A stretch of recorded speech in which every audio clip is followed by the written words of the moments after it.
पण पराभव कुठून झाला हा विषय नाही. पराभव झाला आणि तो पराभव मी स्वीकारलाय आणि त्या पराभवाची सगळी जबाबदारी सुद्धा आपणच स्वीकारलेली आहे. स्वतःच्या गावात मायनस झाले आणि गावात सगळ्या तालुकाभर फ्लेक्स लावलेत. लाज नाही, शरम नाही, काही नाही, काही नाही. आज माणूस माणसात नाही, समाजामध्ये तेढ निर्माण झाली. ओबीसी मध्ये, मराठा समाजामध्ये, मागासवर्गीय समाजामध्ये, सगळ्यामध्ये तेढ निर्माण करायचं. कशासाठी हो? भाद्रपद महिना आला की कुत्र्यांची तारांबळ चालू झाली. निवडणूक लढा, जयकुमार गोरेच्या विरोधात निवडणूक लढलीच पाहिजे. पण लढत असताना फक्त एकच मुद्दा आहे माझा की का लढणार आहे सांगा.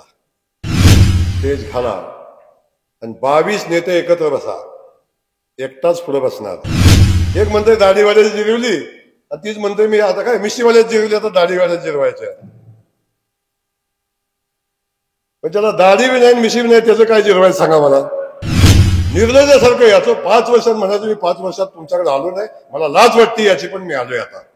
जोपर्यंत इंच भूमी मान गटावची जोपर्यंत पाण्याखाली येत नाही तोपर्यंत कुणीही आला तरी त्याला आरवा करून जयकुमार गोरेच आमदार होणार. मानदेश माझा सबस्क्राईब करा आणि अपडेट रहा. माढा लोकसभा निवडणुकीत भारतीय जनता पार्टीला मान खटाव तालुक्यातून नंबर 1चं मताधिक्य दिल्याबद्दल आमदार जयकुमार गोरे यांनी मानले मतदार व कार्यकर्त्यांचे आभार. दैवड येथील माऊली मंगल कार्यालयात मानखटावचे आमदार मान्य श्री जयकुमार गोरे यांच्या प्रमुख उपस्थितीत आभार मेळावा संपन्न झाला. यावेळी श्री सिद्धनाथ पतसंस्थेचे चेअरमन अरुण गोरे, संचालक संजय गांधी, माजी जिल्हा परिषद सदस्य डॉक्टर संदीप पोळ, भाजपाचे मान तालुकाध्यक्ष शिवाजीराव शिंदे, जिल्हा उपाध्यक्ष किसनराव सस्ते, मान विधानसभा प्रमुख सोमनाथ भोसले, जिल्हा परिषद सदस्य अर्जुन काळे, आंधळीचे लोकनियुक्त सरपंच दादासाहेब काळे, दहिवडी नगरीचे माजी नगराध्यक्ष व विद्यमान नगरसेवक धनाजी जाधव, माजी सभापती अतुल जाधव, युवा नेते सिद्धार्थ गुंडगे, युवा नेते चिन्मयी कुलकर्णी, विठ्ठल भोसले, दत्तात्रय हांगे, नगरसेवक रुपेश मोरे, माजी नगरसेवक महेश कदम, शिवाजी शिंदे, विशाल घोरपडे, मतदारसंघातील हजारो कार्यकर्ते, सहकारी, आजी माजी पदाधिकारी, विविध गावचे सरपंच, विविध सोसायटींचे पदाधिकारी, बूथ प्रमुख, महायुतीचे पदाधिकारी तसेच सन्माननीय पत्रकार बांधव उपस्थित होते. यावेळी आमदार जयकुमार गोरे म्हणाले, खटाव मान मधल्या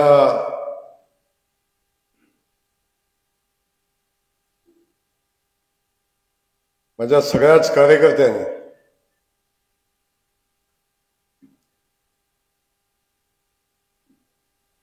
प्रचंड अशा प्रतिकूल परिस्थितीमध्ये देशाची परिस्थिती, राज्यातली परिस्थिती, या मतदारसंघातली परिस्थिती प्रचंड प्रतिकूल असताना अनेक मुद्द्यावर भारतीय जनता पक्षाला अडचणीत आणण्याचा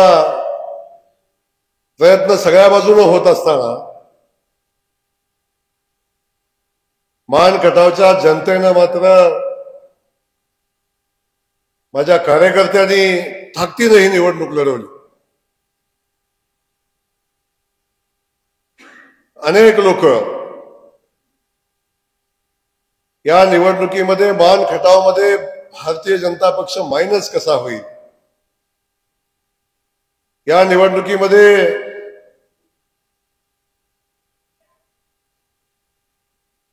या तालुक्यातनं, या मतदारसंघातनं भारतीय जनता पक्षाला अडचणीत कसा आणता येईल अशा पद्धतीचा प्रयत्न अनेक नेते मंडळी करत होते. हे नेते मंडळी तालुक्यातले सोडून द्या, त्यांचा काय फार मोठा विषय नाही, पण या तालुक्यात मताधिक्य कमी मिळालं पाहिजे अशा पद्धतीचं नियोजन बारामती पासून, फलटण पासून सगळ्या ठिकाणावर या तालुक्यातल्या मताधिक्यावर अभ्यास केला जात होता. प्रचंड अभ्यास करून या तालुक्याचं मताधिक्य कसं कमी करता येईल अशा पद्धतीचा प्रयत्न अनेक नेत्यांनी केला. आणि असं असताना सुद्धा माझ्या खटाव मान तालुक्यातल्या, खास करून मान तालुक्यातल्या माझ्या सगळ्या सहकारी बांधवांनी आपापल्या गावामध्ये प्रचंड ताकदीनं काम केलं. प्रत्येक गावातनं कार्यकर्त्यांनी माणसाला माणूस जोडत ही लढाई लढण्याचा प्रयत्न केला आणि या मतदारसंघातनं जवळजवळ 24,000च्या आसपासचं मताधिक्य देण्याचं काम या खटावमानच्या जनतेनं आपल्या सगळ्याच बहादर कार्यकर्त्यांनी केलं. आणि निवडणुकीनंतर आपण जे काम केलंय, आपण जी मेहनत घेतलेली आहे, त्या मेहनतीबद्दल आपल्या सगळ्यांचे आभार मानावेत, आपल्या सगळ्यांचं कौतुक करावं, आपल्या सगळ्याशी बोलावं. म्हणून आज आपल्या या तालुक्यातल्या प्रमुख कार्यकर्त्यांना आपण या ठिकाणी आज बोलवलं. प्रत्येक गावातनं जे पार्टी चालवणारे ताकदीचे कार्यकर्ते 8-10 असतील, त्या कार्यकर्त्यांना स्पेशल निरोप देऊन आपण या ठिकाणी बोलवलं होतं. आणि त्या अनुषंगानं आज आपण सगळेजण एवढ्या मोठ्या संख्येने उपस्थित झाला. आपल्या सगळ्यांचं पहिल्यांदा मी मनापासून या ठिकाणी स्वागत करतो. आणि स्वागत करत असताना आपल्या सगळ्यांचे मनापासून आभार मानतो. आपल्या सगळ्यांना मनापासून धन्यवाद देतो. प्रचंड ताकदीनं मेहनतीनं आपण ही निवडणूक केली आणि या तालुक्यातनं सगळे विरोधात. विशाल आता काय संधी नव्हती की भाऊ एक झालं म्हणाय बी संधी नव्हती. आता नाही ना, अनेकांना कारण असते. निवडणूक झाली की कारण द्यायचं. जयकुमार गोरे कारण देणारा कार्यकर्ताच नाही. आता मगाचपासून लोकसभेमध्ये पराभव झाला अशा पद्धतीची भूमिका मगाशी चंदूने मांडली आणि आपल्या अध्यक्षाने मांडली. लोकसभेमध्ये पराभव झाला आणि तुम्ही स्वीकारला.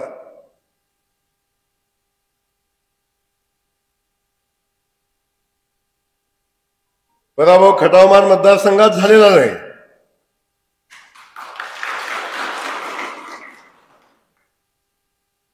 पराभव खटावमान मतदारसंघामध्ये झालेला नाही.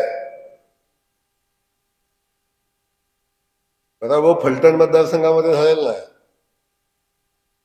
पराभव सांगोला मतदारसंघामध्ये झालेला नाही. हा पराभव ज्या बाजूने ज्या 2 तालुक्यातनं झाला, तर करमाळा आणि म्हाळा तालुक्यातनं हा पराभव झाला. पण पराभव कुठून झाला हा विषय नाही. पराभव झाला आणि तो पराभव मी स्वीकारलाय आणि त्या पराभवाची सगळी जबाबदारी सुद्धा आपणच स्वीकारलेली आहे. तर कोण काय म्हणतो, कुणाचं काय चाललंय, कोण कुणा, बरेच लोक बेगाने शादी में अब्दुल्ला दिवाने असे झालेले तालुक्यातले आहेत. स्वतःच्या गावात मेहनत झाले आणि गावात सगळ्या तालुकाभर फ्लेक्स लावलेत. लाज नाही, शरम नाही, काही नाही.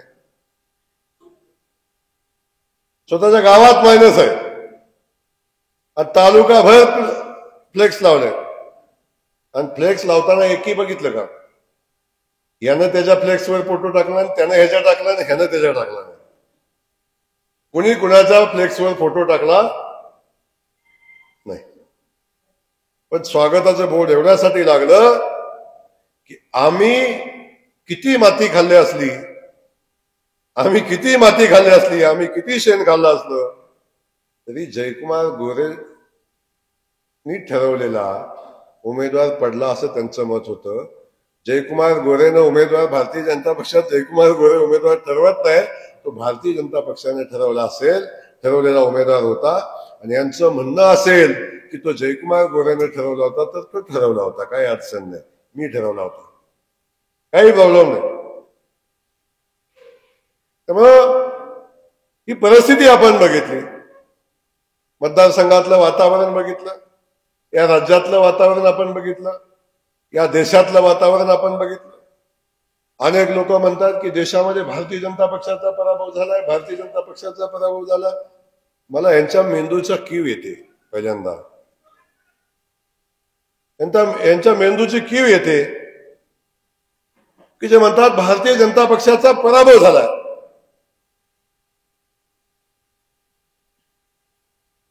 अनेक नेते ही भूमिका मांडतात, सोशल मीडियावर अनेक लोक बोलतात. पण मला या ठिकाणी सांगायचं आहे, या देशाला स्वातंत्र्य मिळाल्यापासून आजपर्यंत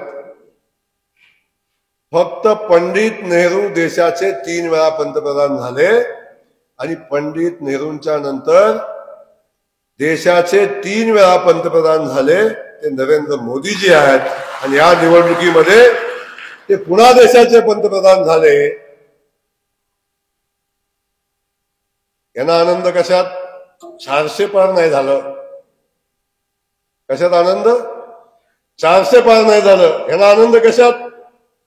तालुक्यात 25,000 माहिती झालं पण जयकुमार गोरेचा उमेदवार निवडून नाही आला, याचा ह्यांना आनंद. आनंदावी असतो ना.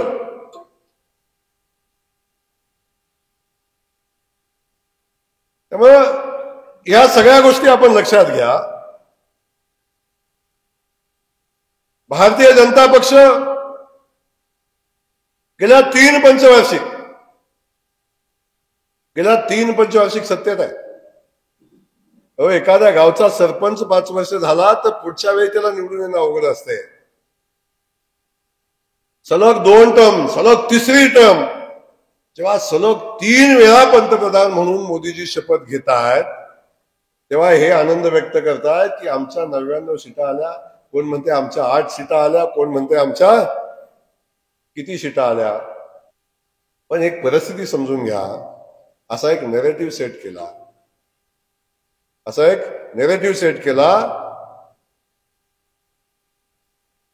की या देशाची घटना बदलण्यासाठी मोदीजी 400 जागा मागतायत, 400 पारचा नारा देत आहेत. जर मोदीजींना घटना बदलायचीच होती तर 10 वर्ष मोदीजी सत्तेत होते ना. 10 वर्ष सत्तेत होते. मागच्या पहिल्या वेळी सुद्धा मोदीजींचं स्वतःचं बहुमत होतं, दुसऱ्या वेळी सुद्धा स्वतःचं बहुमत होतं. 303 जागा होत्या. घटना बदलली होती का? बदलली होती का? फक्त एक नेरेटिव्ह सेट केला, एक देशामध्ये भीतीचं वातावरण निर्माण केलं, जे मुस्लिमांच्या मनामध्ये केलं, ते बौद्ध समाजाच्या लोकांच्या मनामध्ये केलं आणि त्यांना सांगितलं की देशाची घटना बदलणार आहे, आपलं आरक्षण धोक्यात येणार आहे, या देशामध्ये डॉक्टर बाबासाहेब आंबेडकरांनी लिहिलेली घटना बदलली जाणार आहे. अशा पद्धतीचा एक नेरेटिव्ह सेट करायचा प्रयत्न केला आणि देशातल्या जनतेमध्ये एक संभ्रम निर्माण करायचा प्रयत्न केला. त्यातून आपण सगळ्यांनी बघितलं की काय परिस्थिती झाली. प्रचंड ताकद लावली होती. ह्या शक्ती फक्त इथल्या नव्हत्या. मोदींचा पराभव करण्यासाठी अनेक विशिष्ट समाजाच्या देशातले पंतप्रधान, त्या देशाचे अध्यक्ष सुद्धा मोदीजींचा पराभव करण्यासाठी प्रयत्न करत होते. अनेक देश. आता समजून घ्या कुठले देश.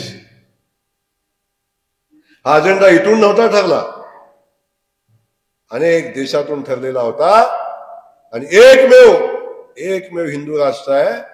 त्या ठिकाणी मोदीजी हिंदू म्हणून, पंतप्रधान म्हणून किंवा पक्ष म्हणून काम करतात. एकमेव देशातलं जगातलं राष्ट्र आहे हिंदू. इथं सुद्धा हिंदूंचं राज्य नाही राहिलं पाहिजे अशा पद्धतीचा प्रयत्न करणारी मंडळी या जगामध्ये होती. त्यांनी हा प्रयत्न केला आणि मोदींचा पराभव करायचा प्रयत्न केला. पण मला तुम्हाला तर या वरच्या गोष्टीवर जायचं नाही, पण मला तुम्हाला मनापासून हे सांगायचं आहे की आपण सगळ्यांनी या गोष्टी बघितल्या पाहिजे, त्याचा विचार आपण सगळ्यांनी केला पाहिजे. या तालुक्यामध्ये किंबहुना या महाराष्ट्रामध्ये सुद्धा निवडणूक आली की एक विशिष्ट वातावरण निर्माण करायचा प्रयत्न होतो. पाठीमागे डॉक्टर साहेब आपली निवडणूक होती तेव्हा एक विशिष्ट वातावरण करायचा प्रयत्न केला. आताही तीच परिस्थिती निर्माण करायचा प्रयत्न केला. मराठा समाज बांधवांचा आरक्षणाचा विषय असेल, बाकी अनेक प्रश्न असतील. या सगळ्या प्रश्नावर भारतीय जनता पक्षाला जबाबदार धरण्याचा कार्यक्रम झाला.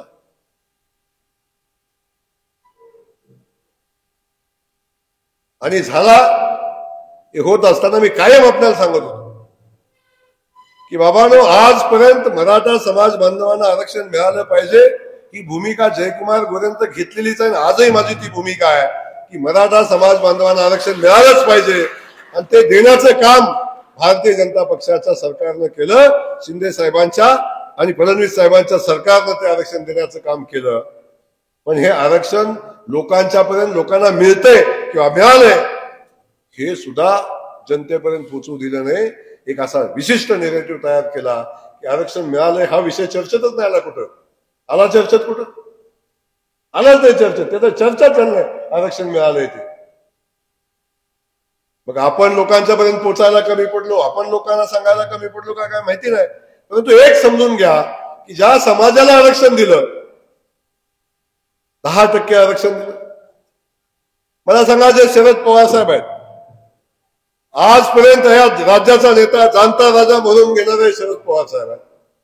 या शरद पवारांच्या स्वतःच्या मुख्यमंत्री पदाच्या कालखंडात किंवा त्यांचं सरकार असताना कधी त्या लोकांनी किंवा शरद पवार साहेबांनी मराठा समाज बांधवांना आरक्षण दिलं पाहिजे अशा पद्धतीची भूमिका कधी घेतली होती का हो? घेतली असेल तर एखाद्याने उठून सांगा मला कोणी. मराठा समाज बांधवांना आरक्षण मिळालं पाहिजे ही भूमिका कधी शरद पवार साहेबांनी घेतली नाही. किंबहुना मराठा समाजाला आरक्षणाची आवश्यकता नाही हे सांगणारे शरद पवार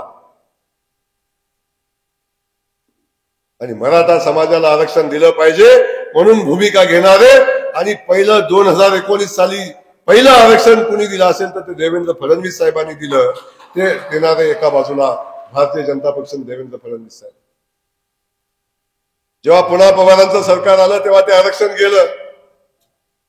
पण पुन्हा जेव्हा भारतीय जनता पक्षाचं सरकार आलं एकनाथ शिंदे साहेबांच्या नेतृत्वाखाली तेव्हा पुन्हा या समाजाला आरक्षण देण्याचं काम कुणी केलं असेल तर ते भारतीय जनता पक्षाच्या शिवसेनेच्या सरकारनं केलं. पण हे आरक्षण लोकांच्या पर्यंत कधी पोहोचूच दिलं. आता ऍडमिशन चालू झाली का नाही? ईडब्ल्यूएस ची सवलत मराठा समाजाच्या मुलांना मिळते का नाही? शिक्षणातली ईडब्ल्यूएस ची सवलत मिळते का नाही? सगळ्यांना मिळते. आता चालू झालं. आता पोलीस भरती निघाली, 10% आरक्षण आहे का नाही कळेल ना. आता भरती चालू झाली ना, कळेल आता 10% आरक्षण आहे का नाही.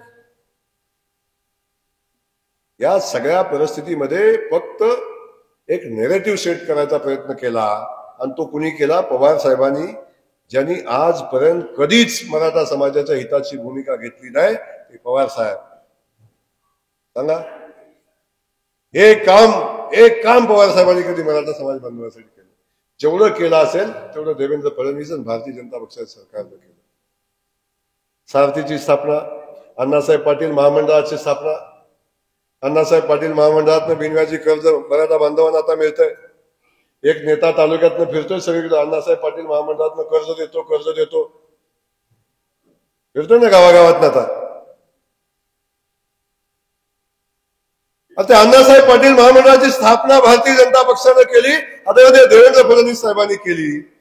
ही जर अण्णासाहेब पाटील महामंडळाची स्थापना केली नसती तर मराठा समाज बांधवांच्या मुलांच्या हाताला, ज्या एवढ्या मुलांच्या हाताला काम मिळतं, जवळजवळ तो आकडा 1 लाखच्या आसपास आज गेला. 1 लाख मुलांच्या हाताला काम देण्यासाठी 10 लाखापासून 50 लाखापर्यंत कर्ज बिनव्याजी देण्याचं काम कोणी केलं असेल तर ते देवेंद्र फडणवीस साहेबांनी केलं. भारतीय जनता पक्षाच्या सरकारने केलं. लोकांच्या पर्यंत पोहोचलंच नाही, गेलंच नाही. घटना बदलत नाही. आजपर्यंत जेव्हा जेव्हा घटनेचा विषय आला ते घटना बदलण्याचं, घटनेत दुरुस्ती करण्याचं काम काँग्रेस सरकारच्या शासनामध्ये 82 वेळा घटना दुरुस्तीचं काम करण्याचं काम केलं. आणि सगळ्यात मोठा घटनेचा अनादर कोणी केला असेल? डॉक्टर बाबासाहेब आंबेडकरांनी लिहिलेली घटना आणि घटनेनुसार जो देश चालत होता त्या देशाची घटना 2 वर्ष देशातनं काढून टाकण्याचं काम कोणी केलं असेल, 2 वर्षाची आणीबाणी आणण्याचं कोणी काम केलं असेल, त्यावेळी घटनाच काढून टाकली देशातनं. कायदाच देशात नव्हता, आणीबाणी देशामध्ये आणली, घटना बाजूला ठेवून टाकली आणि स्वतःच्या मर्जीनं सरकार चालवायचं काम कोणी केलं असेल तर ते काँग्रेस पक्षानं. इंदिरा गांधींनी जेव्हा आणीबाणी आणली तेव्हा खऱ्या अर्थानं डॉक्टर बाबासाहेब आंबेडकरांनी लिहिलेल्या घटनेचा खून करण्याचं पाप कुणी केलं असेल तर ते काँग्रेस पक्षानं त्यावेळी केलं, तर आणीबाणी आणून केलं होतं. आणि आता हे डॉक्टर बाबासाहेब आंबेडकरांचं नाव घेत आहेत. डॉक्टर बाबासाहेब आंबेडकरांनी निवडणुकीला तिकीट मागितलं तर लोकसभेचं तिकीट डॉक्टर बाबासाहेब आंबेडकरांना याच काँग्रेस पक्षाने दिलं नाही. 2 वेळा डॉक्टर बाबासाहेब आंबेडकर उभे राहिले तेव्हा याच काँग्रेस पक्षाने डॉक्टर बाबासाहेब आंबेडकरांचा पराभव करण्याचं पाप याच काँग्रेस पक्षाने केलं. त्याच डॉक्टर बाबासाहेब आंबेडकरांच्या बद्दल सांगतायत आणि बोलतायत. या देशामध्ये बघितलं ना, घटना हातात घेऊन भाषण होत होतं. घटना हातात घेऊन भाषण करत होते. घटना बदलणार, घटना कुठे बदलली हो घटना? अहो तुम्हीच नाही, मोदीजीच नाही, या देशाची घटना कुणामध्येही ताकद नाही की या देशाची घटना कोण बदलू शकतो. मोदीचं कधीच नाही, भारतीय जनता पक्षाचं कधीच नाही. मोदीजींनी तर जेव्हा कधी पंतप्रधान होणार होते सगळ्यात पहिल्यांदा मोदीजींनी कुणाला नमस्कार केला असेल, डोकं टिकवून कुणाला नमस्कार केला असेल तर भारताच्या राज्यघटनेला नमस्कार केला. हा याच वर्षी म्हणजे आता म्हणे बघा मोदीजींनी डोक्याला घटना लावली. अरे 2019 साली पंतप्रधान झाले तेव्हा सुद्धा त्याच घटनेवर डोकं ठेवून मोदीजी सभागृहामध्ये गेले. 2014 साली सुद्धा त्याच घटनेवर डोकं ठेवून मोदीजी सभागृहामध्ये गेले. पण समाजामध्ये असं एक नेरेटिव्ह पसरवायचं काम केलं आणि घटना बदलणार अशा पद्धतीची भूमिका घेतली. आणि आपण बघितलं कांद्याच्या भावावरती चर्चा झाली. अरे शरद पवार जेव्हा देशाचे कृषी मंत्री होते तेव्हा कांद्याचा भाव काय होता?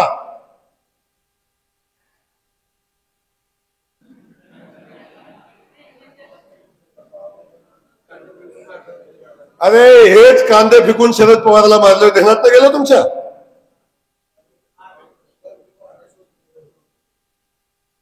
काय परिस्थिती सांगा. अशा पद्धतीचा नेरेटिव्ह सेट करायचा प्रयत्न केला, अशा पद्धतीने चुकीच्या गोष्टी लोकांच्या समोर मांडायचा प्रयत्न केला. कांद्याला दर नाही, शेतीला दर नाही, नोकऱ्या नाही. शरद पवार जेव्हा कृषी मंत्री होते तेव्हा किती नोकऱ्या दिल्या होत्या? किती नोकऱ्या?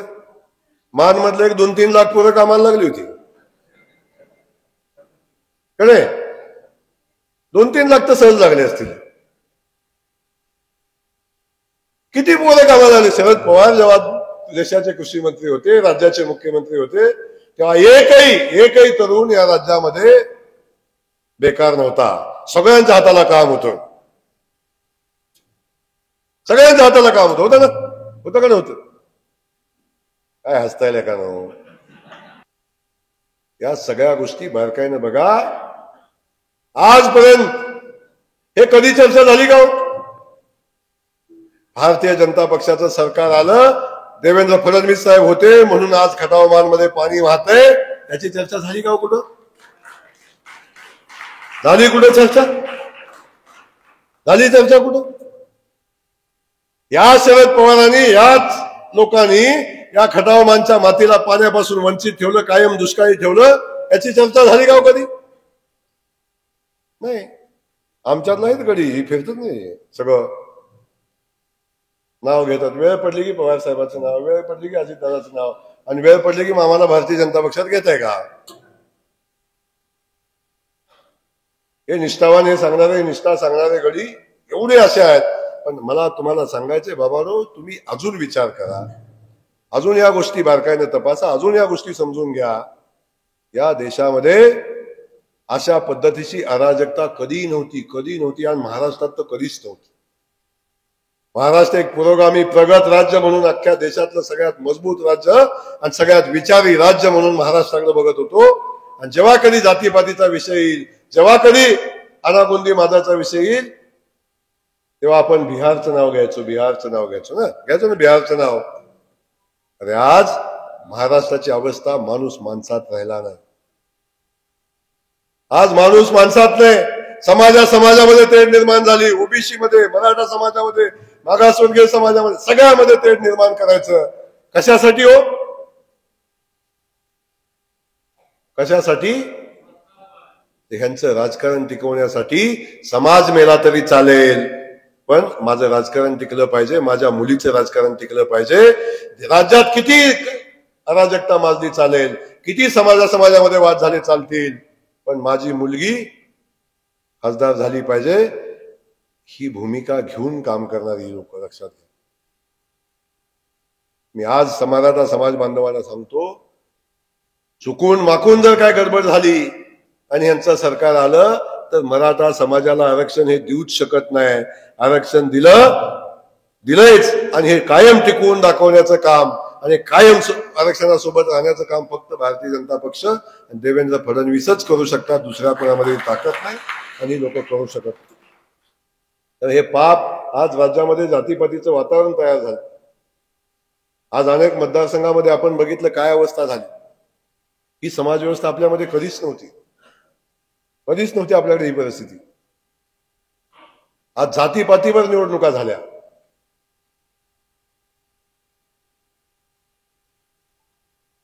माणूस माणसात नाही. आता स्टँडवर बसली तर माणसं या समाजाची या बाजूला बसतात, त्या समाजाची त्या बाजूला बसतात. होतं का हो कधी? छत्रपती शिवाजी महाराजांचा हा महाराष्ट्र आहे. छत्रपती शिवाजी महाराजांचा हा महाराष्ट्र आहे आणि जो आदर्श छत्रपती शिवाजी महाराजांनी घालून दिला त्या आदर्शावर हा महाराष्ट्र आज अखेर छत्रपती शिवाजी महाराजांच्या विचारावर आज अखेर हा महाराष्ट्र चालतो. 18 पगड जातीतल्या मवळ्यांना सोबत घेऊन छत्रपती शिवाजी महाराजांनी स्वराज्याची निर्मिती केली आणि आज पण अख्खा देशाच्या बाहेर सुद्धा छत्रपती शिवाजी महाराजांचा आदर्श घेऊन राज्यकारभार केला जातो. त्या छत्रपती शिवाजी महाराजांच्या राज्याला समाज व्यवस्थेला दृष्ट लावण्याचं पाप कोणी केलं असेल तर ते शरदचंद्र पवार साहेबांनी केलंय. त्यांच्यामुळे आज त्या समाजामध्ये तेढ निर्माण झाली. आग लावायचा विषय. हे मराठा समाजाला आरक्षण द्या म्हणतच नाहीत. पण मला सांगा, ओबीसी समाजातनं द्या म्हणून पवार साहेबांना माझी विनंती. आता सांगतात ना ते वादबीत झाले. जो GR काढा म्हणून आमचे आदरणीय जरांगे साहेब सांगतायत की ओबीसीतनं कुणबीतनं द्या, हेच वाक्य एकदा पवार साहेबांच्या तोंडात येऊ दे ना. आले का कधी? आले कधी? डॉक्टर साहेब तुम्ही शिकले सवरलेले आहे. आले कधी? समजत काय ती नाही. हा गडी फक्त काडी टाकून शेकत बसायचा कार्यक्रम आहे.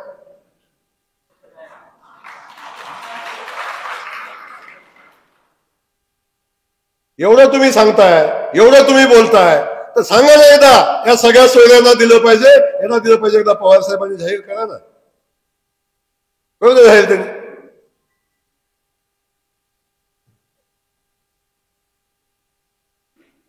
भाद्र फक्त अशा क्लुप्त्या करून सांगायला मुद्दाच नाही. काम नाही सांगायला, काय केलं सांगायला नाही. म्हणून ही समाज व्यवस्था बिघडून निवडणुकीसाठी राजकारणासाठी ही व्यवस्था बिघडण्याचं पाप कुणी केलं असेल तर या लोकांनी केलं लक्षात असो. पण मला तुम्हाला सांगायचंय, या खटावमानच्या जनतेला आणि लोकांना मला मनापासून धन्यवाद द्यायचे. कुठं काही चाललं तर खटावमानच्या जनतेनं मात्र त्याला कोणीही बळी पडलं नाही. ताकदीनं ही समाज व्यवस्था जपण्याचं काम कुणी केलं असेल तर माझ्या खटावमानच्या जनतेनं केलं. खटावमानची जनता विकासासोबत राहील. या निवडणुकीत मुद्दा होता का? मला सांगा. तर तुम्ही शिकली सवरलेली पोर आहे सगळी. होता का मुद्दा? गाडेवाडीला रस्ता नाही, तो मिळाला पाहिजे, हा मुद्दा होता का कुठल्या निवडणुकीत? होता का? राणांच्या शेताला पाणी नाही, हा मुद्दा होता कुठल्या निवडणुकीत? जे कटापूरचं पाणी आलं पाहिजे, ह्या निवडणुकीचा मुद्दा होता का? शेतात पाणी आलं पाहिजे, दुष्काळ पडला, याचा मुद्दा कुठं होता का? होता का? पाण्याचा मुद्दा नव्हता, विकासाचा मुद्दा नव्हता, कशाचा मुद्दा नव्हता. इथं मुद्दा एवढाच होता. या सगळ्या गोष्टी आपण बारकाईने तपासून घ्या. माझी आपल्याला विनंती आहे, माझ्या कार्यकर्त्यांनी ताकदीनं गावोगाव उभी केली, गावात पार्टी उभी केली, गावात विकासाचं काम उभं केलंय. मला अभिमान वाटतो माझ्या कार्यकर्त्यांचा की ज्या कार्यकर्त्यांनी गावामध्ये आज गावाची परिस्थिती प्रत्येक गावची बदलून टाकली. रस्त्याची परिस्थिती बदलली असेल, कामाची बदलली असेल, समाजामध्ये काम करायचा प्रयत्न केला असेल. आज विकासाच्या मुद्द्यावर आपण निवडणूक लढतो, विकासाच्या मुद्द्यावर आपण पुढे जातो. समोर अजेंडा काय हो? आता बघतो मी सकाळी 2-3 दिवस झालं मी मातीला गेलो, 2 ठिकाणी मातीला गेलो. सकाळ 2 दिवस झालं लग्न करतोय. 4.5 वर्षात आहे ना, 4.5 वर्षात एखाद दुसरा फेटा असला तर लगीन होऊन जायचं. एखाद दुसरा फेटा असला तर लगीन होऊन जायचं. आता गेल्या महिन्यापासून काय सांगू तुम्हाला, 15 दिवसापासून एका लग्नात 70 पुढारी आणि सगळे भावे आमदार, सगळे भावे आमदार एवढं फिरायला लागले, तेवढं फिरायला लागल्यात, काय सांगू. माझं भाषण आठवतंय ना, भादवा आलाय भादवा, आठवत नाही. भाद्रपद महिना आला की कुत्र्यांची तारांबळ चालू झाली.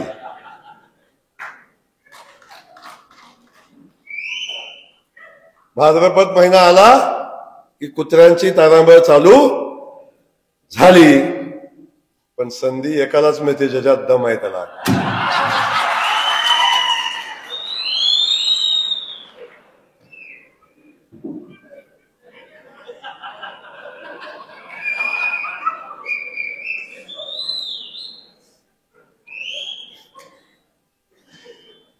गेलं 15 वर्ष झाले कधी भादव्यात फिरतात, पण कधी चान्स नाही.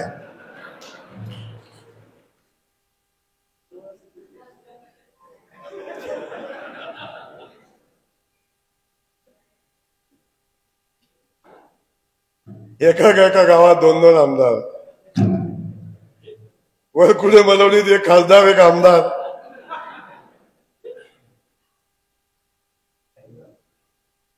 कसलं आमचं इथं गावात मतं किती पडली बघ ना बाबा ना. विचारलं नाही का असं कसं झालं?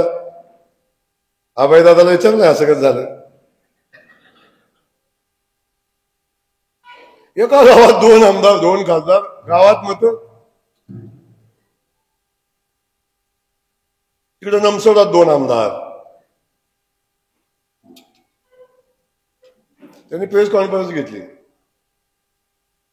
म्हणे खटाव मानच्या निष्क्रिय आमदाराला आता माजी आमदार करायचंय, त्यांना बदलायचंय.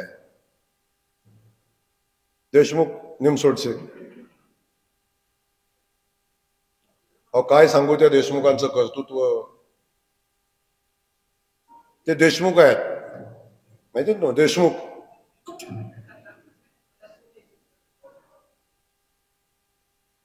त्यांच्या वडिलांचं निधन झालं. आता बोलू नये असं पण सांगतो तुम्हाला, मला वाईट वाटलं. त्यांच्या वडिलांचं निधन झालं, अंत्यविधीला स्मशानभूमीच नव्हती. काय नाही, स्वतःची भावकी आहे डॉक्टर साहेब, स्वतःची भावकी.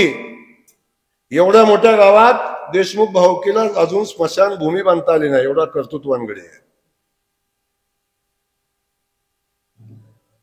ते काय सांगतो, मान खटावचा आमदार बदलायचा. गावात अवस्था काय झाली माहितीये? सगळ्यात सांगत होते गटात, खटाव तालुक्यात गटात सांगायचं की शिवरत्नवर गेलते घडी. 4 नेते होते गावचे, 4 नेते गावचे होते. भैया, कोणा दुसरे काय दादा, नंदू दादा, कोणा दुसरा काय काका, आणि तिसरे बापू आणि सुनील दादा, असे 5 नेते गेलते तिथे शिवरत्नवर. किती? 5 नेते. आणि त्यांनी सांगितलं 5 नेते आम्ही एकत्र आहे. आता गटात आमदार जयकुमार गोरेचं काही शिल्लकच नाही. आमच्या गटातनं किमान 8,000 मताचा आम्ही लीड देऊ. कितीच? 8,000 मताचं लीड देऊ. शिवरत्नला वाटलं आता खट्ट काम झालंय आपलं. एकाला 30, एकाला 20, एकाला 35 आकडे आहे माझ्याकडे. सगळं गोळा करून आणलं. 8,000 मताचं लीड त्यांना मिळालंच नाही. 8 मताचं लीड आपल्याला मिळालं. 8 मताचं लीड आपल्याला मिळालं. 8,000 तर सोडूनच द्या. खटाव तालुक्याच्या इतिहासामध्ये आपल्याला स्वतःच्या ताकदीवर कधी लीड मिळालं नव्हतं. मला अभिमान आहे माझ्या कार्यकर्त्याचा, माझ्या कर्तृत्वाचा. एक कार्यकर्ता जोडला कामानं, विकासावरच्या कामावर कार्यकर्ता जोडला. आणि पहिल्यांदा खटाव तालुक्यामध्ये भारतीय जनता पक्षाला एकट्या आपल्या ताकदीवर आपण 6,000 मताचं लीड खटाव तालुक्यामध्ये घेतलं. आपण सगळे नेते एकत्र होते, सगळे एकत्र. आणि हे पण अगदी प्रतिकूल परिस्थितीमध्ये. जेव्हा खटाव तालुक्याचा सर्वे 10,000, 12,000, 15,000 मतांना मायनस येत होता राजाभाऊ, तेव्हा आणि माझा विषय सोडा, माझ्या आता कधी फिरतात सगळं निवडणूक लढायची आहे. माझा त्यांना प्रश्न आहे, डॉक्टर साहेब कायमचा माझा प्रश्न आहे, मी निवडणूक का लढतो? मी लढलो खटाव मानला दुष्काळमुक्त करण्यासाठी, पहिली लढाई माझी. पहिल्यांदा सांगितलं तालुक्यात पाणी आल्याशिवाय उभं राहणार नाही. दुसऱ्यांदा सांगितलं, बरोबर ना, प्रत्येक वेळी मी सांगितलं की हे पाणी इथपर्यंत पोहोचल्याशिवाय मी निवडणूक लढणार नाही. आता यावेळी मी सांगितलं होतं की हे पाणी हिंगणीत पोचल्याशिवाय मी निवडणूक लढणार नाही, सांगितले ना मी. आणि आजही सांगतो, डॉक्टर जर हिंगणीत पाणी गेलं नाही ना, जयकुमार गोरे उभा राहणार नाही. आजही अवघड आहे, काम वेगानं चालू आहे, पण धोका पत्करतो तोच जयकुमार गोरे आहे. मला माझ्या कर्तृत्वावर विश्वास आहे, माझ्या त्या कामाबद्दल असणाऱ्या प्रामाणिकतेवर विश्वास आहे. देव माझ्यासोबत राहणार आणि हिंगणीला पाणी नेणार, काळजी करू नका. खटाव तालुक्यात मी सांगितलं होतं की त्या 42 गावाच्या पाणी योजनेचं काम चालू झाल्याशिवाय मी निवडणूक लढणार नाही. प्रत्येक वेळी उद्दिष्ट ठेवलं मी, जे कटापूरचं पाणी आल्याशिवाय निवडणूक लढणार नाही, आंध्री धरणात सोडल्याशिवाय निवडणूक लढणार नाही. यांचा मुद्दा काय हो निवडणुकीचा? यांचा मुद्दा सांगा ना. माझा फक्त प्रश्न आहे ना, तुम्ही निवडणूक का लढणार आहे? एकदा फक्त मला सांगा, तुम्ही निवडणूक का लढणार आहे? कशासाठी लढणार आहे? कारण काय निवडणूक लढण्याचं? जयकुमार गोरे फोन उचलत नाही, जयकुमार गोरे भेटत नाही, जयकुमार गोरे काम करत नाही. मुद्दा तर सांगा ना मला, काय काय मुद्दा यांच्याकडे? विकास कामात सांगाल तर गावात कामच नाही, हे काय सांगणार आहेत? काय सांगणार आहे? काय ते सांगितलं पाहिजे ना. मी आज सांगतो, पाण्यावर लढलेली शेवटची निवडणूक डॉक्टर साहेब आहे, ही शेवटची निवडणूक राहील. इथून पुढे खटाव मान तालुका कधीही पाण्यावर निवडणूक लढणार नाही. ही शेवटची निवडणूक आहे. आता हे पाणी 32 गावामध्ये जाते, राहिलेल्या 28 गावाचा आणि औंधचा विषय राहतो. त्या 42 गावाचं काम आपण चालू करतोय. आता फक्त 20 आणि 27 47 गावं आपल्यातली राहत आहेत. त्याही काम आपण मंजूर करतोय. आता येणाऱ्या 8-10 दिवसामध्ये त्याची सुधारित प्रशासकीय मान्यता मिळते आणि टेंडर पण आपण निवडणुकीच्या आधी काढायचा प्रयत्न करतोय. ते काम एकदा कंप्लीट झालं की पुन्हा पाणी ह्या विषयावर निवडणूक लढणार नाही, हा शब्द आहे माझा. प्रत्येक वेळी नवीन उद्दिष्ट ठेवून आपण निवडणूक लढलो. हे निवडणूक का लढणार आहे त्या प्रश्नाचं उत्तर सांगा ना मला. काय ते सांगितलं पाहिजे ना निवडणूक का. काय बाबा तू सूर्य आणणार आहेस खाली, का तू चंदू मामा खाली आणणार आहे, का तू तारे तोडून खाली आणणार आहे? काय तर सांगितलं पाहिजे निवडणूक का लढणार आहे. काही तर मुद्दा पाहिजे. काही नाही यांच्याकडे मुद्दा. यांच्याकडे मुद्दा एकच आहे की जयकुमार गोरेचा पराभव करायचा आहे. का करायचं माहिती नाही. आम्हाला बारामतीवालं सांगतंय, आम्हाला फलटणवालं सांगतंय, म्हणून आम्हाला पराभव करायचा. यांना स्वतःचा विचार नाही, स्वतःचा आचार नाही, स्वतःच काही नाही. फक्त फलटणवाल्यांनी चावी टाकली आणि बारामतीवाल्यांनी चावी टाकली की यांचं चावी जवळ ताण चावीचा कमी येत नाही, तो पळत राहते. आणि यांची ताण उतरला की पुन्हा हे बारामतीला जातात, पुन्हा ताण मारून वर येतात परत. ही निवडणूक ही विकासाची झाली पाहिजे. लढाई ही विकासाची झाली पाहिजे. संघर्ष हा विकासासाठी झाला पाहिजे. आम्ही 4 कामं केली, त्यांनी 2 केली, त्यांनी 2 केली, आम्ही 4 केली, असा काहीतरी संघर्ष झाला पाहिजे. सांगितलं पाहिजे जयकुमार गोरे 1 वर्षात पाणी आणतो म्हणतोय, मी 2 महिन्यात पाणी आणतो म्हणून मला मत द्या, असं काय तर बोललं पाहिजे का नाही? बोललं पाहिजे का नाही असं काहीतरी? काहीच अजेंडा नाही, फक्त निवडणूक लढायची, एवढाच विषय. आता हे सगळं जण एकत्र आले, तुम्हाला आज बी सांगतो, तुम्ही तशा भ्रमात राहू नका. हे सगळे एकत्र किती वेगवेगळे फिरले फ्लेक्स लावले तरी सुद्धा निवडणुकीत त्यांना बारामतीकर एकत्र आणणार आणि हे सगळे एकत्र येऊन एक उमेदवार देणार. तुम्ही चिंता करू नका. आणि मलाही ते एकत्र आल्याशिवाय मजा येत नाही. कुस्ती बरोबरीच्या पैलवानावर करायला मजा येते, गुलाल खोबऱ्यावरचा मी कुस्ती करत नाही. सगळं एकत्र येऊन लढलं तरच माझ्यावर ताकद लागते ना. एकेकाला असा उडवीन असा. सगळं एकत्र आलं तरच कुठेतरी यांचं टिकल, नाहीतर एक बत्ताशावचा, एक खोबऱ्यावरचा, एक रुपयाचा, एक 10 रुपयाचा, असंच आहे. पण सगळं एकत्र येऊन समाजात पुन्हा जाणार मुद्द्यावर निवडणूक होणार. डॉक्टर, पाण्यावर नाही होणार. पाण्यावर निवडणूक नाही होणार, विकासावर निवडणूक नाही, MIDC निवडणूक नाही होणार. निवडणूक मुद्द्यावर. या पद्धतीचं राजकारण करून चालतं का डॉक्टर साहेब? छत्रपती शिवाजी महाराजांच्या नावाला हे कलंक आहेत, कलंक. रे छत्रपती शिवाजी महाराजांनी जी समाज व्यवस्था उभी केली, त्या समाज व्यवस्थेमध्ये मराठा समाज हा करता समाज म्हणून त्याला मान्यता मिळाली. गावाच्या गाव कुठलाही समाज असला तरी मराठा समाजाची लोक गावं चालवतात. ही परिस्थिती आहे. आणि त्यांच्या सोबत इतर समाज सगळा उभा राहतो. ही परिस्थिती आहे ना सर, डॉक्टर साहेब? पण आज काय अवस्था करून ठेवली या लोकांनी. पण मला आपल्या सगळ्यांना एवढंच सांगायचंय, बाकी सगळं जाऊ द्या, पण आपण मात्र विकासाचं राजकारण केलं पाहिजे. आपण मात्र जे उद्दिष्ट आपण समोर ठेवलंय, खटाव मानच्या तालुक्याला दुष्काळ मुक्तीचं उद्दिष्ट आपण ठेवलंय, ते उद्दिष्ट ठेवूनच आपण निवडणूक लढायचंय. कुणाला जातीवर जाऊ दे, कुणाला पातीवर जाऊ दे, कुणाला आणि काही मुद्द्यावर जाऊ द्या, पण आपण मात्र आपला विकासाचा अजेंडा सोडायचा नाही. खटाव मानच्या दुष्काळ मुक्तीचा अजेंडा आपण सोडायचा नाही. आपण त्या मुद्द्यावरच जाऊन पुढे निवडणूक आपल्याला लढायची आहे. हे या निमित्ताने मी आपल्याला सांगणार आहे. आणि या सगळ्या लढाईत मी सांगितलं, कुणी काही सांगू द्या, परंतु आपण मात्र एकत्र येऊन सावधानतेनं पुढे गेलं पाहिजे. म्हणजे तुम्हाला सगळ्यांना विनंती आहे, आता आम्हाला लीड मिळाले 25चा, आम्हाला काय अडचण नाही असलं काय म्हणू नका. अहो, एवढी कामं आपण केलेत डॉक्टर साहेब, एवढी कामं केलेत, हे लीड म्हणजे आपल्यासाठी काहीच नाही. हवेत राहू नका, हवेत राहू नका. समोरच्या माणसानी गावात एकही काम न करता 40, 45, 47, काही गावामध्ये 51, 52, 55% मतं घेत आहेत. ज्यांचं एकही रुपयाचं काम गावात नाही, तिथं एवढी मतं पडतायत. बाहेरकायनं विचार करा.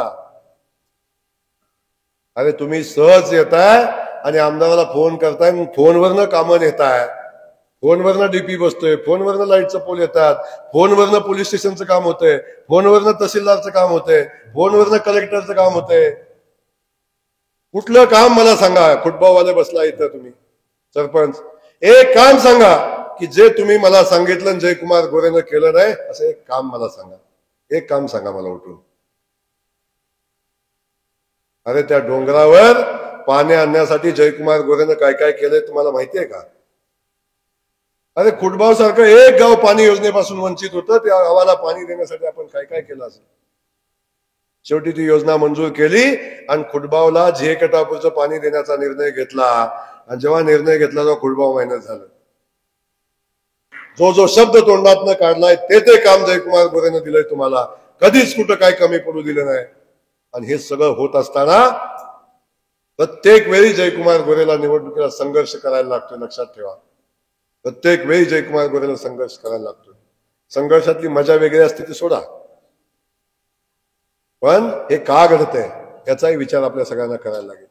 म्हणून मी तुमच्या सगळ्यांचे आभार मानत असताना, तुमच्या सगळ्यांना मनापासून धन्यवाद देत असताना, शेवटी देशातली परिस्थिती वेगळी होती, राज्यातली परिस्थिती वेगळी होती, सगळं प्रतिकूल होतं, तरी सुद्धा तुम्ही या मतदारसंघात ताकदीनं लढलाय. आणि 24,000चं लीड म्हणजे काही कमीचं लीड नाही. 24,000चं लीड आपण दिलंय, पण त्याच्यावर समाधानी राहून चालणार नाही. लक्षात असू द्या. मी खटाव तालुक्यात लोकांच्या पर्यंत मी स्वतः गेलो. परिस्थिती बदलली, परिस्थिती बदलली. पहिल्या निवडणुकीला मला 9,000 मतं होती, दुसऱ्या निवडणुकीला मला 19,000 मतं होती, तिसऱ्या निवडणुकीला मला 29,000 मतं होती. सोमनाथ आता किती मतं पडली? 42,000 मतं या निवडणुकीला लोकसभेला आपल्याला पडलेत. ही परिस्थिती समजून घ्या. 9, 19, 29 आणि 42 मी लोकांच्या पर्यंत गेलो, लोकांच्या पर्यंत भेटलो, लोकांच्या सोबत गेलो, लोकांचं काम केलं, लोकांना अडचणी समजून घेतल्या, लोकांना समजावून सांगितलं. लोक सोबत आली, लोक सोबत आली. तुम्हाला इथे करायला लागेल, खाली जायला लागेल, लोकांच्यात जायला लागेल, बोलायला लागेल, बसायला लागेल, सांगायला लागेल. आणि हे सांगितल्याशिवाय पर्याय नाही. त्यामुळे जोपर्यंत तुम्ही लोकांचा कनेक्ट व्यवस्थित ठेवत नाही, लोकांना समजावून व्यवस्थित सांगत नाही, तोपर्यंत ह्या अडचणी होत राहणार. लक्षात ठेवा. त्यामुळे आनंद असा नका की आम्ही लीड मिळाले, आम्ही लीड मिळाले. आणि बाकी पराभवाची चिंता करू नका शिवाजीराव. हे जयकुमार गोरे तुम्हाला माहिती आहे, हिसाब तर करणार, हिसाब तो करना, जवाब तो मिलेगा, लेकिन कैसा मिलेगा, कसा, करारा जवाब मिलेगा. चिंता मत करो, जवाब तो मिलेगा.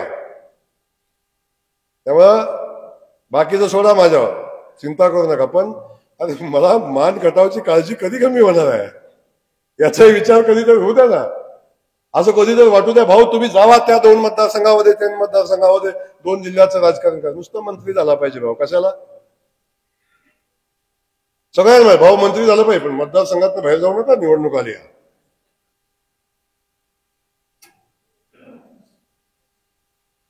मंत्री बिंत्री पद आपल्यासाठी काही नाही आहे. मी परवा देवेंद्र फडणवीस साहेबांना आपल्या कार्यक्रमात सांगितलं होतं, साहेब मला मंत्री करू नका, माझ्या खटावमानच्या मातीला पाण्याची राहिलेल्या पाणी योजना द्या. ही भूमिका घेऊन काम करणारा जयकुमार गोरे. तेव्हा बाकी सगळं सोडून द्या, पण माझी सांगणं आहे आपल्याला, आता विधानसभेच्या निवडणुकीच्या कामाला लागा. आता जिथं चुकले ते का चुकलंय बघा, जिथं कमी पडलंय तिथं का कमी पडलंय बघा, जिथं वाढलंय तिथं अजून कसं वाढेल बघा, आणि या दृष्टीने कामाला लागा. तर ते काम आपल्याला बारकाईने करायला लागेल, आणि एकदा यांचा हिशोब मिटवायला लागेल, एकदा हिशोब मिटवायला लागेल यांचा. असं कोणी येईल, कधी उभं राहिलं, कधी मतं घेऊन जाईल. मान तालुका म्हणजे नेमका आहे काय? कुणालाही वाटतं असं मान तालुक्यात काही चालतं. अरे कुणी येते 5 वर्षात नाही ते येते एकदा, पुन्हा उभं राहते ना आपण भसा मतं देतोय. या सगळ्या गोष्टीपासून सावध राहिलं पाहिजे, बारकाईनं निवडणुकीचं नियोजन केलं पाहिजे. माझी सगळ्यांना विनंती आहे, 5 वर्ष जयकुमार गोरे तुमच्यासाठी रात्रंदिवस काम करतो, 24/7 काम करतो. रात्री 12 वाजता फोन केला, 1 वाजता फोन केला तरी जयकुमार गोरे फोन उचलतो. पहाटे 5 वाजता फोन केला तरी जयकुमार गोरे फोन उचलतो. सांगितलेलं एकही काम असं नाही की ते जयकुमार गोरेनं केलं नाही, दिलेला एकही शब्द असा नाही की तो जयकुमार गोरेनं पाळला नाही. एवढी ताकद, एवढी शक्ती तुमच्याकडे आहे. एक लाईटचा पोल बसवायचा म्हणलं तर पैसेही लागत होतं, कोंबडा उतरून टाकल्याशिवाय तो पोल बसत नव्हता. हजारो पोल बसले, कधी दया पैसा कोणाला लागला नाही. एक डीपी बसवायचा असेल तर वर्गणी काढून त्या अधिकाऱ्यांना पैसे द्यायला लागत होते, बिल भरायला लागत होती. बिल भरला किंवा नाही भरला, जयकुमार गोरेला फोन केला की डीपी 10 तासाच्या 12 तासाच्या आत येऊन डीपी बसतो. खरंय ना मग? जोपर्यंत माझ्या जनतेची इच्छा आहे तोपर्यंत जयकुमार गोरेच आमदार राहणार.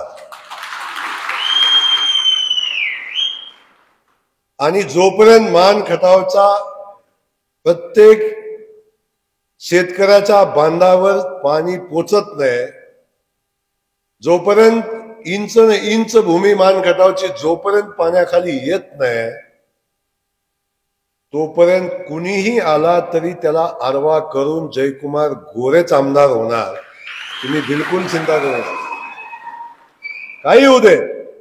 परमेश्वरानं मला पुनर्जन्म दिलाय किंवा परमेश्वरानं मला गुन्हा आणून या तालुक्यामध्ये काम करायला भाग पाडलंय, तेव्हा परमेश्वरानं सांगितलंय की पाण्याचा विषय हा तुझ्याच हातनं संपला पाहिजे, आणि जोपर्यंत विषय संपत नाही तोपर्यंत तुला इथं काम करायला लागणार आहे. पण मी पण काय फारसं लांबचं काम करणार. मी सांगितलं ना, पाण्यावर ही शेवटची निवडणूक लढणार आहे. आता इथून पुढे पाण्यावर निवडणूक लढणार नाही. पुढे जेव्हा निवडणूक लढेल तेव्हा खटावमानच्या विकासाचे दुसरे मुद्दे घेऊन लढेन. पटलं तर मत द्या, नाही दिलं तर अडचण नाही. पण आपल्याला पुन्हा एकदा सांगतो की आपण सगळ्यांनी ताकदीनं कामाला लागा, लोकांच्या पर्यंत जावा, एवढीच विनंती आहे माझी मला. पण बाकी सगळ्या गोष्टी बाजूला राहू द्या, तर झालं गेलं सोडून द्या. लोकसभेच्या पराभवाची चिंता तुम्ही बिलकुल करू नका. पराभव झालाय असं म्हणता, पण 3 वेळा मोदी पंतप्रधान झालेले आहेत. अजून काही घडणार नाही, महाराष्ट्रातही वेगळं काय घडणार नाही. तेव्हा बाकी सगळ्या गोष्टी सोडून देऊन आपण आपल्या मतदारसंघावर या, एवढंच या ठिकाणी आपल्याला मी सांगतो. अनेक लोक मतदारसंघामध्ये फिरतायत, मला आनंद आहे. पत्रकार बंधू नाही माझं सांगणं आहे, एवढे कधी फिरतायत.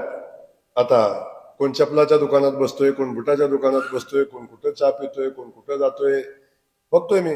मातीत बसतोय, कुठं मातीला जातोय, सगळं बघतोय. पण मला आनंद आहे याचा, किमान निवडणूक आल्यामुळं तर हे गडी लोकांना दिसायला लागलं, घावायला लागलं. नाही, निवडणूक आल्यावर तरी घावायला लागलं. त्यामुळं हे लोक फिरत राहतील. पण सगळ्यांना पत्रकारांच्या माध्यमातून माझा प्रश्न आहे, निवडणूक लढा. जयकुमार गोरेच्या विरोधात निवडणूक लढलीच पाहिजे. पण लढत असताना फक्त एकच मुद्दा आहे माझा, की का लढणार आहे सांगा, का लढणार आहे सांगा. आणि माझं या स्टेजवरनं शेवटचं वाक्य सांगतो, शेवटचाच मुद्दा बोलतोय आणि थांबतोय. माझं जाहीर आव्हान या 22 कुठे जेवढे नेते आहेत पुढं, किती 17 आहेत का 22 आहे माहिती नाही, पण त्या 22च्या 22 लोकांना माझं आव्हान आहे,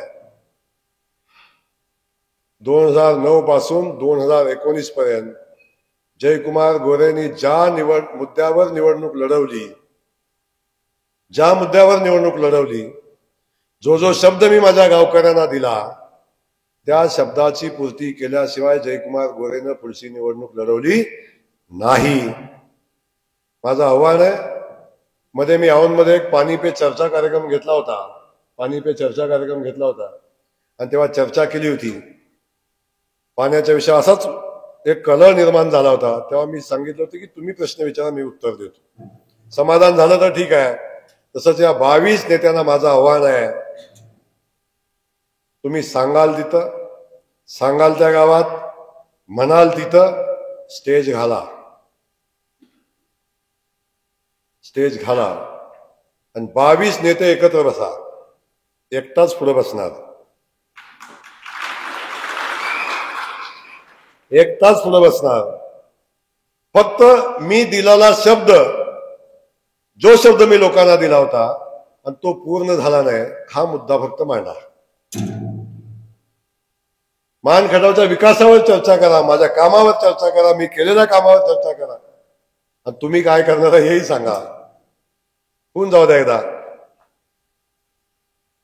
जनतेच्या समोर मागं कोपऱ्यानं बोलतायत, इथं कुठं झालं पाणी, इथं कुठं आलंय पाणी, तिथं कुठं आलंय, मग हे कुठं झालंय, मग ते आधीच केलं, मग ते पवार साहेबांनीच केलं, आणि जयंत पाटील मध्ये भाषण करून गेला त्या इस्लामपूरच्या कडे, की कोणतरी आमदार झाल्यावर पुन्हा मी येणार आणि पाणी पुजणार आहे, त्याला तिकीट द्या म्हणजे मिळवलं, बाकी जाऊ दे सोडत,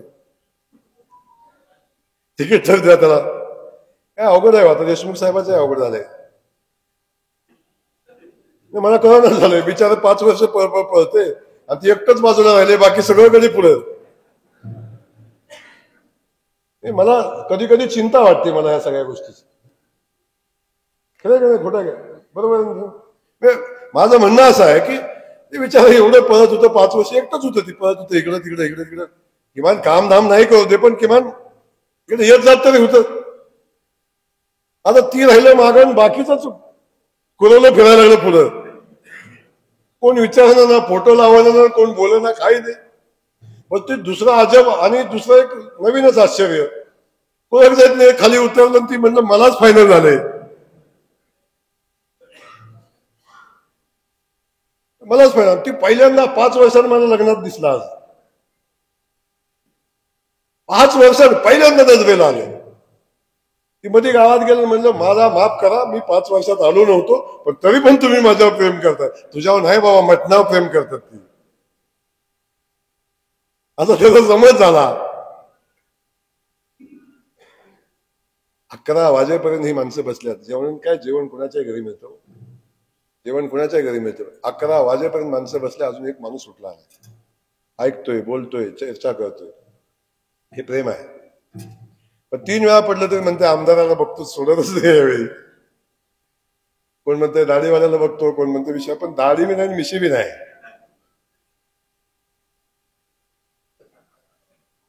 एक म्हणते दाढीवाल्याची जिरवली, आणि तीच म्हणते मी आता काय मिशीवाल्यात जिरवली, आता दाढीवाल्यात जिरवायच्या.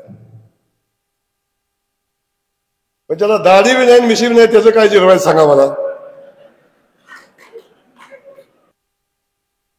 निर्लजासारखं याचं 5 वर्षात म्हणायचं, मी 5 वर्षात तुमच्याकडे आलो नाही, मला लाज वाटते याची, पण मी आलोय आता.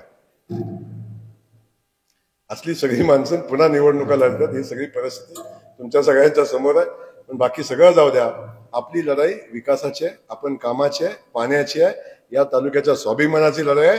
जयकुमार गोरेनं या तालुक्याचा स्वाभिमान जिवंत ठेवलाय आणि या खटावमानच्या मातीचा स्वाभिमान आज महाराष्ट्रामध्ये आपण बघतो की सन्मानानं खटावमान उभा आहे. कधी खाली मान घालू दिलं नाही, कधी लोकांना अडचण आली नाही. एवढंच या ठिकाणी सांगतो.